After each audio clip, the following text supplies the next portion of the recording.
My name's Travis Mitchell. I'm 44, a staff sergeant in the U.S. National Guard, and I've served in both Iraq and Afghanistan. I'm the kind of man who doesn't talk about his feelings much. Years of service drilled that out of me. You learn to keep your head down, do your duty, and take care of your own.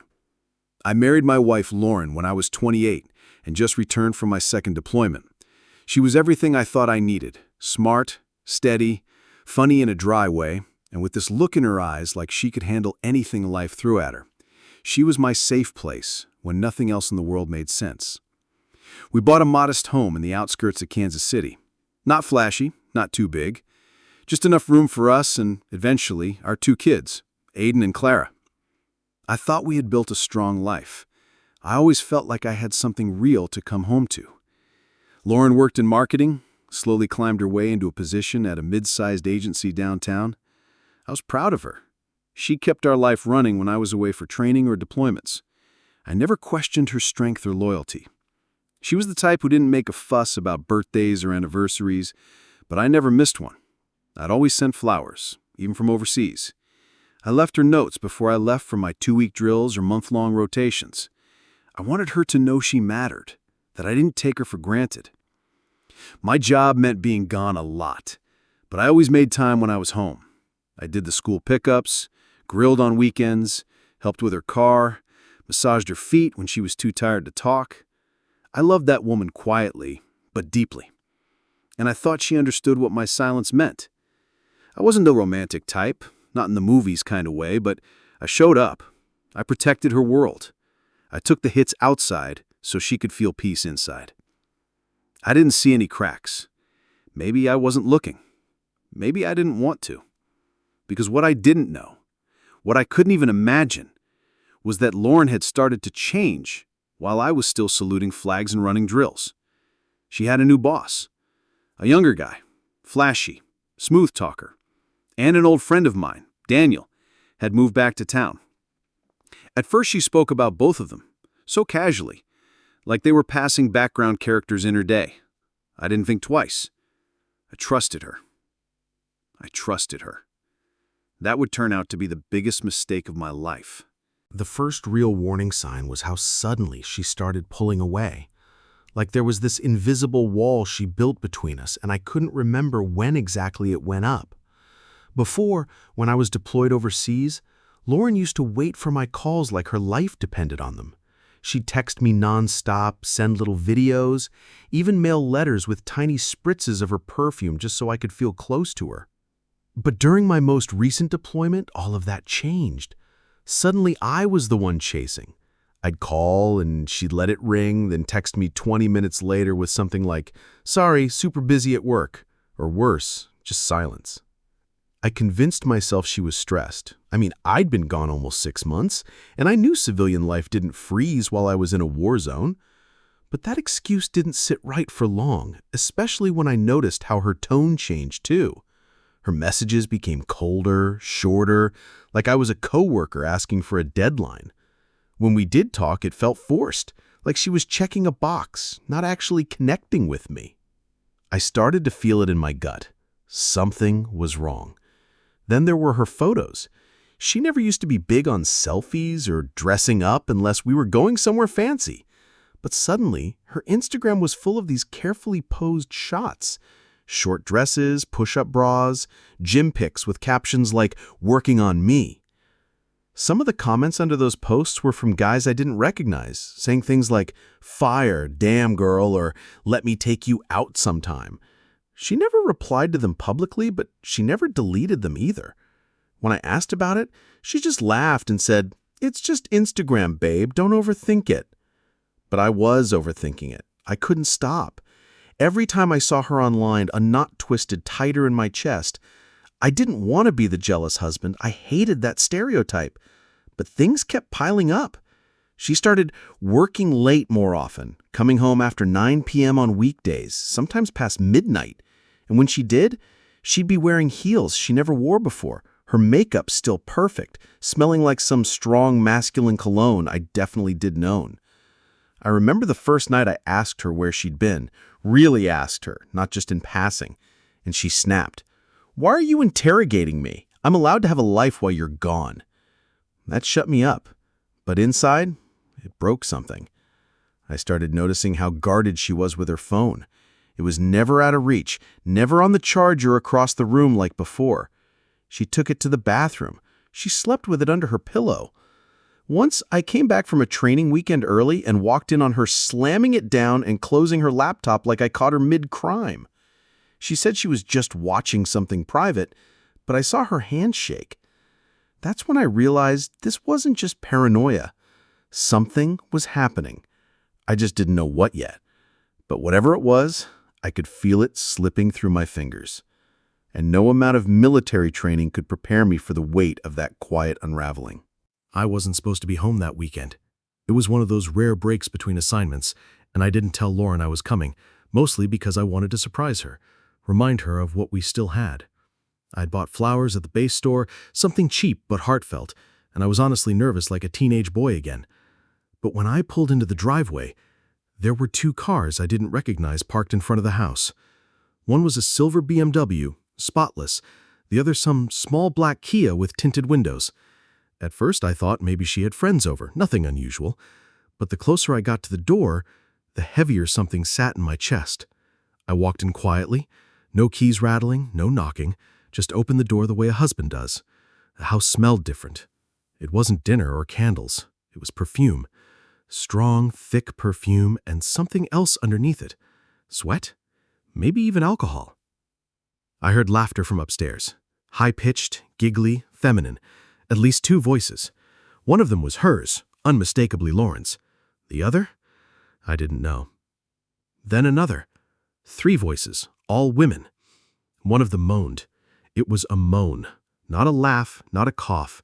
A drawn-out, low moan that curled around the walls and punched me straight in the gut. I froze. For a second, I couldn't move. I literally just stood there in the hallway, clutching the damn flowers like a cartoon idiot, trying to rationalize what I was hearing. But there was no mistaking it. The thud of the bed, the giggles turning into gasps, the sound of skin. God, the sound of skin. I crept up the stairs like a ghost, silent, invisible, numb. My body moved on autopilot. Every step I took felt like it took a year. My heart was pounding so loud I thought it might give me away. I stopped outside our bedroom door. It was open just a crack, enough to see, enough to destroy me. Lauren was there, naked, in the middle, on her knees, between two other women, one with long dark hair, tattooed arms, and another, shorter, blonde, younger. They were all laughing, touching, kissing. My wife was begging one of them not to stop. I'll never forget the exact words she said. God, I needed this. You two are so much better than him. That line sliced into me with a precision I can't explain. It wasn't just the betrayal, it was the comparison, the dismissal, like everything we had was a joke, like I was a footnote in her fantasy. I didn't make a sound. I didn't barge in or scream or throw anything.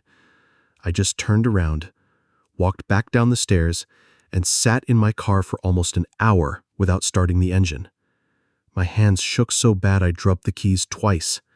I wanted to cry, I wanted to vomit, I wanted to wake up. But it was real. The woman I thought was lonely, waiting, faithful, was upstairs in our bed living out some secret life I was never invited into. And what haunted me wasn't just what she did, but how at peace she looked doing it. Like I'd been holding her back all these years, and now that I was out of the way, she could finally breathe. I didn't go back inside. I didn't confront her, I didn't scream, didn't throw her stuff out, didn't even leave a note. I just drove. I drove for hours, no destination, just letting the road take me as far away from that image as possible.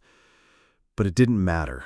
No matter how many miles passed under the wheels, I couldn't unsee what I'd seen, couldn't unhear her voice, those words. I ended up crashing at a cheap roadside motel somewhere outside Fayetteville. I sat on the edge of the bed staring at the wall, still clutching the flowers I hadn't let go of. I should have thrown them out, but I didn't. They just sat there on the nightstand like some sick joke. I didn't sleep that night. I just kept replaying everything. Every moment in our marriage where I thought we were solid. Every time she kissed me goodbye before deployment. Every text that said, "I miss you," that maybe wasn't even meant for me. The worst part? I kept trying to convince myself it wasn't that bad. That maybe it was just once. That maybe it didn't mean anything. But that sentence, "You two are so much better than him," it was like a looping soundtrack in my skull, turning my stomach over and over. The next day, I texted her. I didn't accuse her. I just said, "We need to talk." She replied instantly, "Of course, babe. Everything okay?" That hit me harder than anything. She had no guilt, no fear.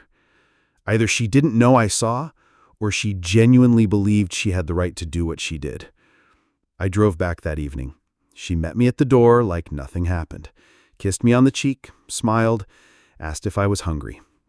I watched her, pretending to be the same wife I left behind, and I felt this cold, slow rage build inside me. I didn't ask about the perfume, the cars, the sounds I heard. I wanted to see if she'd say anything. She didn't. That night, I couldn't sleep next to her. I lay awake while she snored softly, like she was the most innocent creature on earth. I kept thinking, why? Why did she need more? I gave her everything. Every day off, every check, every ounce of love I had left after war took most of me. And it wasn't enough. Not only was it not enough, it was less than what two strangers could give her in one afternoon. The next morning, I left before sunrise. No kiss goodbye, no note. I went straight to my brother's house. He was the only person I trusted. I told him everything. He didn't even flinch, just said, "You already know what you have to do, man." And I did. But knowing it and doing it, that's where the real war started. Because deep down, I still loved her. Even after everything. Even after the lies, the betrayal, the mental images I'd never erase. And that, more than anything, made me hate myself. I didn't go back for 2 days. I needed time. Not just to think, but to feel everything I had been avoiding for years. The resentment I buried under duty, the loneliness I masked with routine, the sacrifices that I made silently, always assuming they were mutual. But now I saw it clearly. I had been the only one fighting for us. While I was bleeding out pieces of myself across deserts and cities with names I couldn't pronounce, she was slowly pulling away, inch by inch, until the woman I came home to wasn't the one I married. I stood outside our front door that third morning, key in hand, heartbeat pounding. I wasn't scared of her. I was scared of what I'd say, of how I'd fall apart if I looked her in the eyes. But I walked in, and there she was, on the couch, scrolling on her phone like the last few days hadn't existed.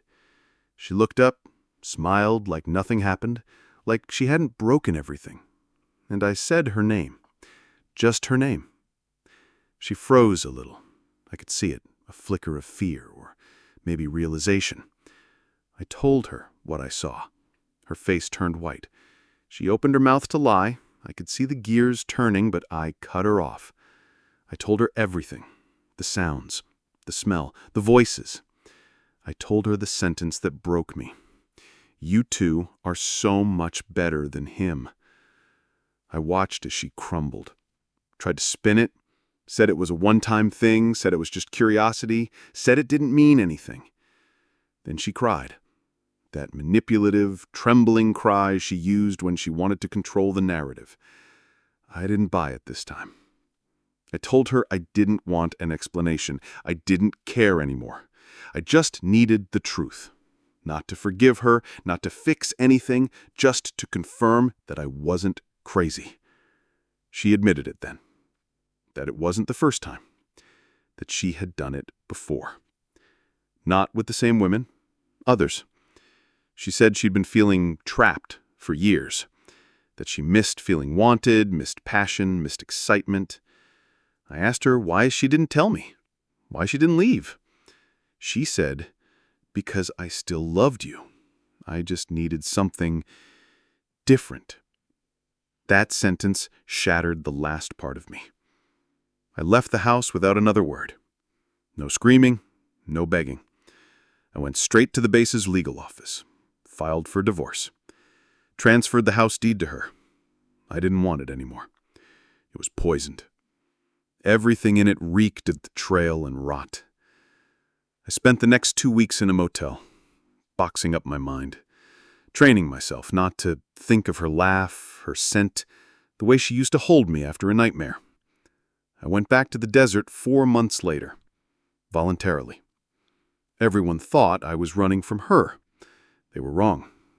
I was running from who I had been with her, from the version of myself that forgave too much, trusted too blindly, loved too hard without seeing the decay setting in underneath. And even now, sitting alone under the stars with nothing but sand and silence around me, I still ask the same question every night.